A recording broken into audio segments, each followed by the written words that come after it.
Welcome to the Viewless Wings Poetry Podcast, where we celebrate the craft of poetry. Each week, we feature interviews with incredible poets and artists, including Olivia Gatwood and A.E. Stallings, and original poetry read by the authors. I'm your host, James Morehead, Poet Laureate of Dublin, California, and author of Canvas and Portraits of Red and Gray. In this week's episode of the Viewless Wings Poetry Podcast, we feature two wonderful poets, each reading poems they submitted to Viewless Wings. The poems are also available on our website, viewlesswings.com. To submit your poetry for possible inclusion in a future episode, visit viewlesswings.com and tap the Submit button, or find us on Submittable. I'll close the episode by reading a selection from my book, Canvas Poems. I'll now hand the mic over to our first selected poet. My name is Kelly Showker. I'm a writer, video editor, and documentary filmmaker based in South Florida. I also write fiction under the pen name Charlotte Dune. This poem, called Chiboko Boy, is really about the outcomes that can happen when children are shuffled around and neglected by their parents. And it was inspired largely by the time period in my life when I worked in Uganda and Cameroon during my 20s and the different adult men that I met there who had experienced this type of childhood. Chiboko Boy. He threw the fork his servant touched, silver to his cassava peel lips, over the compound wall, rubble, it fell on dry grass. Dirt the color of Mars. He was 6. Peeping through the keyhole at the Mombasa Beach Hotel, a woman bent on her knees by a man seated on the bed. He sees things, improper things to be seen. He was 8.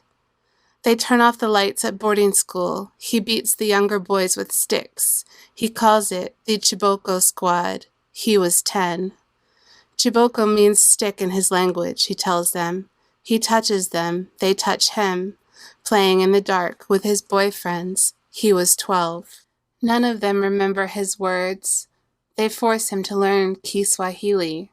Their heads are all shaved. No Ugandan lice here. He was 14. Collecting birds and small things, cheap Chinese sunglasses, imported Italian silk neckties, American candy bars, English slang. He was 16. When there's trouble, like a letter he's sent, this time to Maryland, his half-sister takes him in. No one asks who her real father is. He wonders if all his mother's children were mistakes. He was 18. She shows him the states and outside countries, cream-colored girls with thin hips, things to fill his time so far from back home. He was 20. There are credit cards and no one watching in this forested place where they don't know their place or who his father is. The things he buys are what he always wanted. He was 22. But they find him through the shoeboxes and numbers, fake names printed in raised letters like Braille. He was 24. His last day begins with a gun and ends on a plane. He returns to the compound with sacks and tells his father's servants not to touch them. Don't throw them away, he says. If they go missing, I will beat you. In the garden now there are many moldy chairs, under a mango tree swollen with rotting fruit, behind high walls, broken bottles, and cement. His parents suffer from gout and old age. He drinks many beers and sits in the chairs. He throws out all the old forks. He does not eat food anyway. Knives he keeps. What else to sharpen the sticks? Spoons he keeps. The cards he keeps. They are just plastic squares here, only perfect for cutting dust. He was 26. My name is Lawrence Bridges. My poetry has appeared in the New Yorker, Poetry, and I've published 3 volumes of poems, Horses on Drums and Flip Days with Red Hen Press, and Brownwood with Tupelo. The structure, or at least the way this poem got started, was thinking about a knock-knock joke. Its title is, You'll Find Yourself Who? You'll find yourself who? Who's there? You'll find yourself early one morning asked by your handlers to analyze, using trigonometry, the nature of the structure where we all find ourselves by daylight. The load-bearing armatures are chrome, a nice environment to enrapture with thought, sweet from a distance, overpowering all trees. Since I'm given to climbing, I'm adored by other primates who grip, ascend, and observe the flat world of forests, somewhere a river, somewhere an ocean. First feeling, hunger. Second, sex. Third, curiosity about the faraway. And fourth, fear. I rise from the coma of age to meaningful fruit, bodies, wonder, and terror, huddling with loved ones on the avenues, batching the brew of natural fermentation, waking up clear-headed to greet the morning, underslept, with dreams strangers, still in distress. I'm going back to sleep next to my wife, to see if the world there is better, or if I am, inside the chrome planet that won't stop rotating into troubled dawns.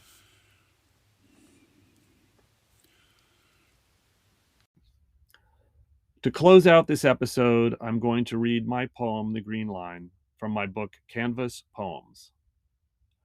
The Green Line by James Morehead.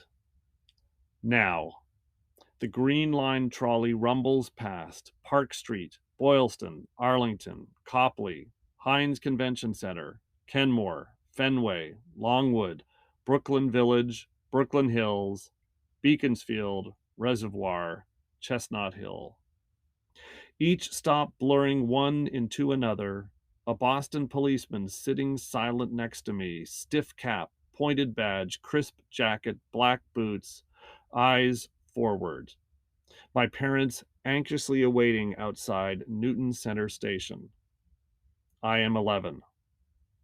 45 minutes ago. I do what I always do, locked in routine. Go down into the station, put the fare in the fare box, spin through the turnstile, turn right, stairs down, the tunnel beneath the tracks, connecting east to west and home. The station quiet and empty. I turn to take the first step down. They surround me from the tunnel's shadows, 10 boys, maybe 12, buzzing with excitement.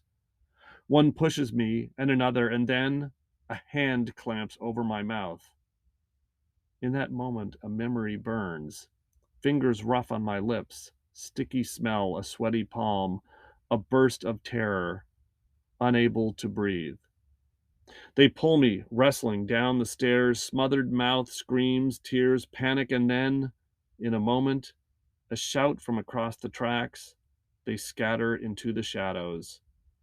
The policeman must have appeared, or perhaps a ticket seller or passerby. I remember nothing and will never know. Seconds, minutes, hours, my mind erased by each stolen breath. And after a time, sitting silent on the Green Line trolley. 50 minutes ago. I do what I always do, locked in routine. Go from McDonald's to the Park Street station. Don't cross the street, go into the station. Go down the stairs, into the tunnel, and under the tracks. That's how you go home. My heart is racing when they appear. 10 boys, maybe 12, laughing, surrounding me, blocking the station entrance. Where are you going? Leave me alone, my shy voice trembling. Again they disappear, so I step down. 60 minutes ago. I do what I always do, locked in routine.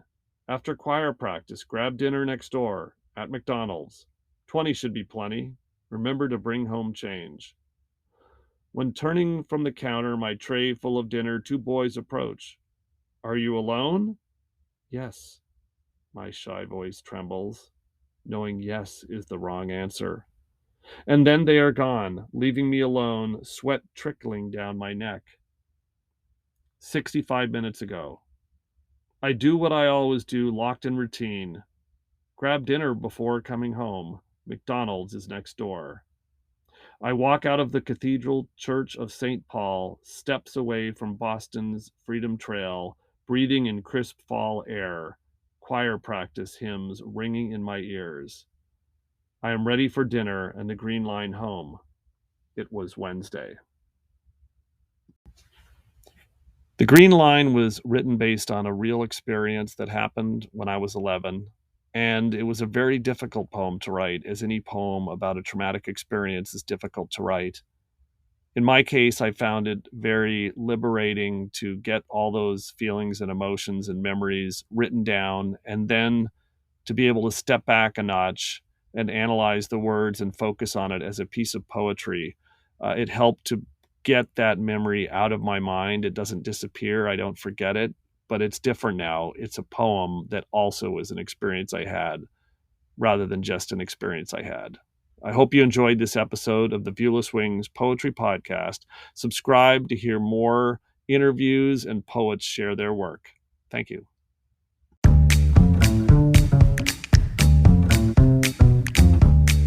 The Viewless Wings Poetry Podcast is written and produced by James Morehead.